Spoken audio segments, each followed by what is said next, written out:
Heródoto, conta pra gente, encontraram microplásticos na corrente sanguínea humana? Mauro, é interessante o impacto que o petróleo provoca na nossa vida. Não é só pela poluição provocada pela gasolina, pelo diesel, pelo querosene de aviação ou outros derivados. Esses são aqueles que a gente vê, vamos dizer assim, mais facilmente.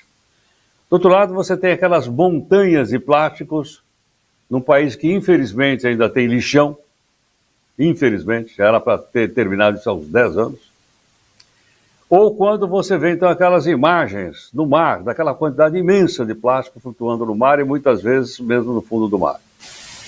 Agora, a poluição chegou a um ponto tal, o plástico é uma forma de poluição, que ele não só polui quando eu vejo uma garrafa plástica, ou quando eu vejo, por exemplo, uma sacolinha de supermercado jogada no chão, ou quando eu vejo aquelas embalagens de isopor, porque tem algumas empresas que dizem que são amigas do meio ambiente, que tem embalagens de isopor, principalmente aquelas que vendem televisão e outros produtos eletrônicos.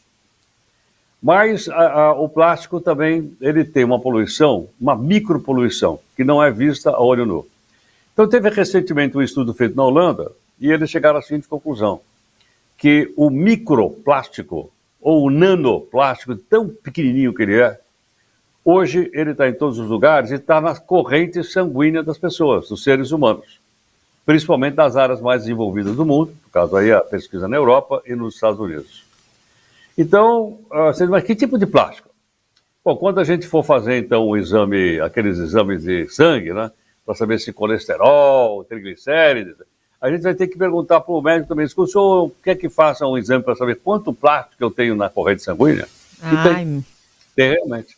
Desses três que eu falei, o PET, a sacolinha de plástico, né, o seu derivado, e também o isopor. Então isso está na corrente sanguínea. E mais, isso está contaminando o ser humano de uma maneira tal que, segundo a pesquisa publicada lá na Holanda, ele não só está na corrente sanguínea, como ele está, por exemplo, na mamadeira. E mais, achei uma coisa assim inacreditável. Está na placenta da mãe, né, que está gerando uma criança, também tem microplástico. Então nós estamos contaminados por ele. A Organização Mundial de Saúde, que tomou conhecimento da pesquisa, né, e avalizou a pesquisa, eles dizem, olha, nós só não sabemos se isso faz mal para o organismo humano. Se isso pode prejudicar. Não, a OMS não disse isso. Você diz, mas espera um pouquinho. Qual é a fonte de poluição, por exemplo, da água potável? A água que a gente está bebendo tem microplástico. A água que a gente bebe tem microplástico. E uma das maneiras de poluição da água é a roupa que a gente usa, de fibra, que tem fibra de plástico. Então essas coisas de grife toda que a gente usa, que é muito bonitinho, gostosinho, esticadinho, etc., elas são feitas também com fibras de plástico.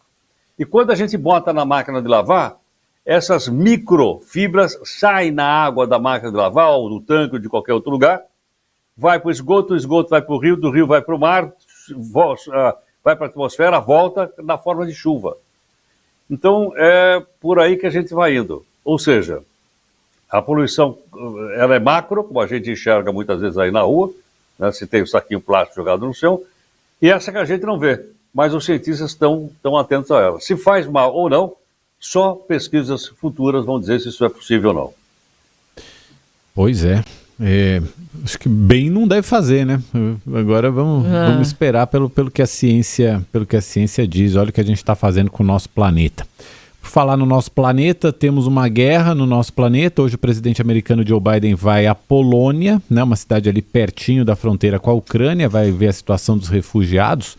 Heródoto, rapidamente aqui para a gente encerrar, o que tem mais te surpreendido nessa guerra? Olha, essa pergunta eu queria fazer para as pessoas que acompanham o jornal aqui. Eu acho que cada um de nós poderia responder essa pergunta. Para mim, o que mais me surpreendeu, logicamente, foi a derrota do Putin. A derrota moral e a derrota humana com a quantidade de pessoas que morreram lá.